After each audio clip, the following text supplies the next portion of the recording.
বগুড়া বেড়েছে চালের দাম, বিপাকে নিম্ন আয়ের মানুষজন। এ বিষয়ে বিস্তারিত জানাতে যুক্ত হচ্ছেন সহকর্মী সঞ্জু রায়। সঞ্জু, চালের দাম বৃদ্ধির কারণ কি দেখছেন, ক্রেতাদের প্রতিক্রিয়া কেমন জানাবেন? চৈতি, ঊর্ধ্বমুখী চালের বাজার নিয়ন্ত্রণে সরকার যখন চাল আমদানিতে নানা রকম সুযোগ সুবিধা দিলেন এবং ব্যবসায়ীদের আহ্বান জানালেন যে সাধারণ মানুষকে স্বস্তি দিতে তারা যেন চাল আমদানি করে চালের যে চাহিদা রয়েছে সাধারণ মানুষের তা যেন পূরণ করে, তবে বাজারে গেল কয়েক সপ্তাহ ধরে আমদানির যে সুফল তা কিন্তু সাধারণ মানুষ পায়নি।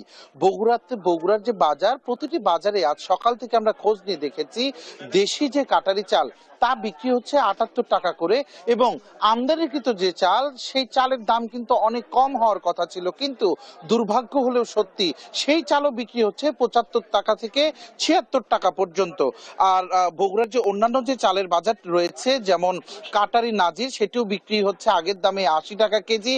আটাশ চালটি সবচেয়ে বেশি চাহিদা থাকে মধ্যবিত্তদের মাঝে, সে আটাশ চাল বর্তমানে বিক্রি হচ্ছে বগুড়ার বাজারে মানভেদে 65 থেকে 68 টাকা কেজি।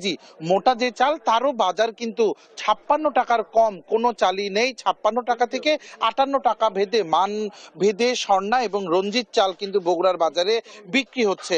আমার সকাল থেকে কথা হয়েছে কয়েকজন ব্যবসায়ীর সাথে, তারা যেটি বলছেন যে তারা তো খুচরা ব্যবসায়ী, বড় বড় মিল মালিক এবং আমদানি কারকদের কাছ থেকে তারা পাইকারিতে চাল কিনে নিয়ে এসে এই বাজারগুলোতে তারা বিক্রি করে।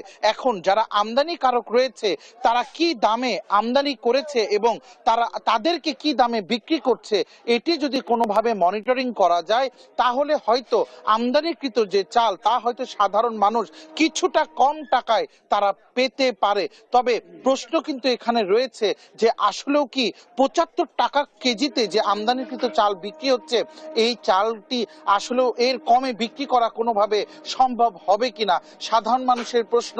সবজির বাজার যেভাবে সাধারণ মানুষের নাগালের মধ্যে এসেছে, দ্রুততম সময়ে যেন চালের বাজারও সাধারণ মানুষের সাধ্যের মধ্যে আনা যায়, এমনই প্রত্যাশা কিন্তু সকলে ব্যক্ত করেছে।